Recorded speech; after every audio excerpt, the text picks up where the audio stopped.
हे प्रभु, संसार में करुणा करने वाले लोग भी दिखाई पड़ते हैं। इनके हृदय में करुणा है, दया है,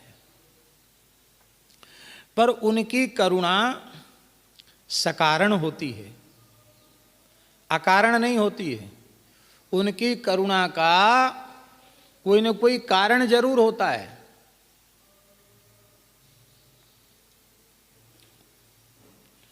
आपका कोई खास नाते रिश्तेदार है,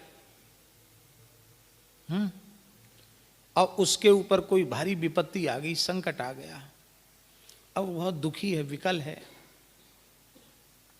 और आपका आत्मीय है, तो आपको उसके प्रति करुणा जगेगी कि नहीं जगेगी? बोलिए। चाहे रिश्तेदार के हिसाब से जगे, चाहे टोला मोहल्ले के हिसाब से जगे, जाति बिरादरी के नाम पर जगे, अथवा पहले उसी व्यक्ति के द्वारा उस व्यक्ति का कोई विशेष हित हुआ था, तो उस उपकार का बदला वो चुकाना चाहता है, अथवा इस भाव से, अथवा उस व्यक्ति से भविष्य में होने वाले स्वार्थ का चिंतन लगा हुआ है कि ये व्यक्ति इस समय तो संकट में है, लेकिन है बहुत अच्छा आदमी, आगे यदि इस परिस्थिति में हमने इसकी सहायता कर दी तो आगे चलकर यह हमारे लिए बड़ा उपयोगी सिद्ध होगा। तो भविष्य का कोई अपने स्वार्थ का, अपने हित का विचार करके भी, लाभ का विचार करके भी लोगों के मन में दया, करुणा, कृपा का भाव जग जाता है। ये कृपा, करुणा, दया है तो अच्छी, पर ये सहेतुक है। कैसी है? ये सकारण है, ये अकारण नहीं है।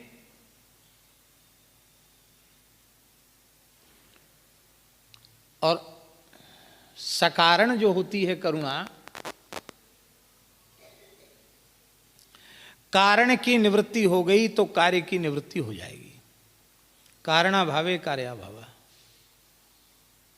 कारण नहीं रहेगा तो कार्य भी नहीं रहेगा।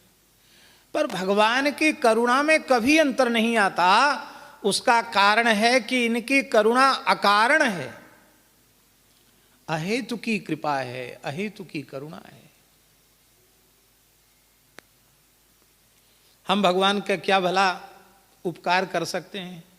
हमें सामर्थ्य ही कितनी है जो हमारे किसी एहसान से भगवान दबे हुए हों और हम उससे छूटने के लिए हमारे ऊपर कृपा करना चाहते हों। पहले भी ऐसा कभी नहीं हुआ। उनका कोई काम अटका नहीं है जो हमारे बिना अटक गया हो, तो इस समय कृपा कर रहे हैं, उसमें भी कोई कारण नहीं है। आगे भी हम क्या उनके लिए उपयोगी सिद्ध होंगे? हम क्या कर सकते हैं उनका?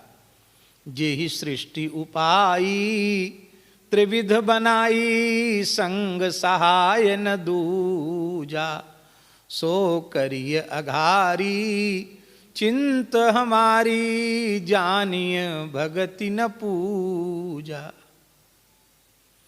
उन्हें किसी के सहयोग की आवश्यकता है ही नहीं, फिर भी भगवान करुणा कर रहे हैं, कृपा कर रहे हैं।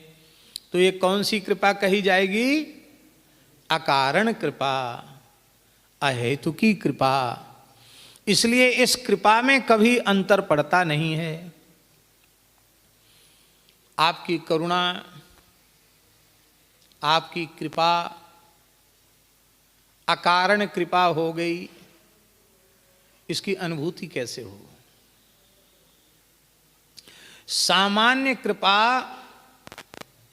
सभी देहधारियों को प्राप्त है, चाहे धर्मात्मा हो, पुण्यात्मा हो, पापात्मा हो, दुष्टात्मा हो, कैसे ही हो, सबको, विद्वान, मूर्ख, अमीर, गरीब, सबको धरती है, सबको सूर्य चंद्र का प्रकाश है, सबको हवा है, सबको पानी है, सबको अन्न है।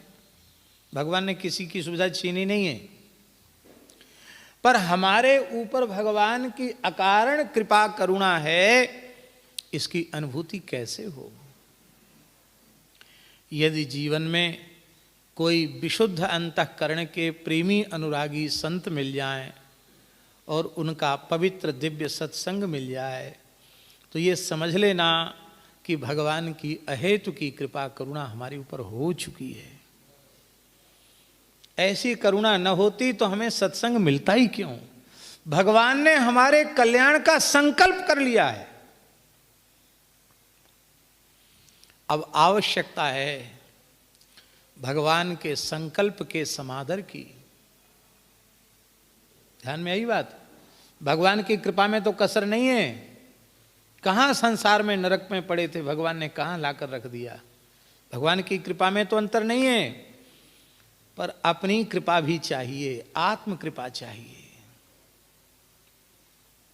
इसी को गीता में भगवान कहते हैं, आत्मैव हि आत्मनो बंधु आत्मैव रिपुरात्मनः।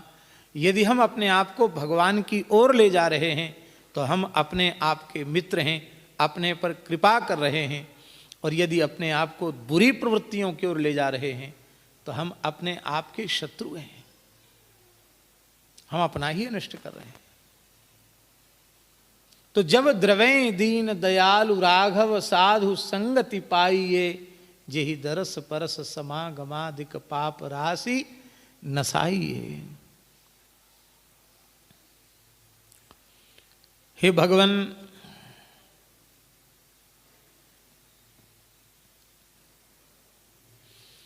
संतों के माध्यम से ही आपकी कृपा जीवों को प्राप्त होती है।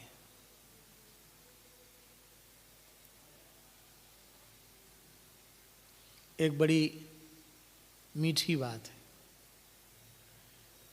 श्री सूरदास जी ने क्या कहा?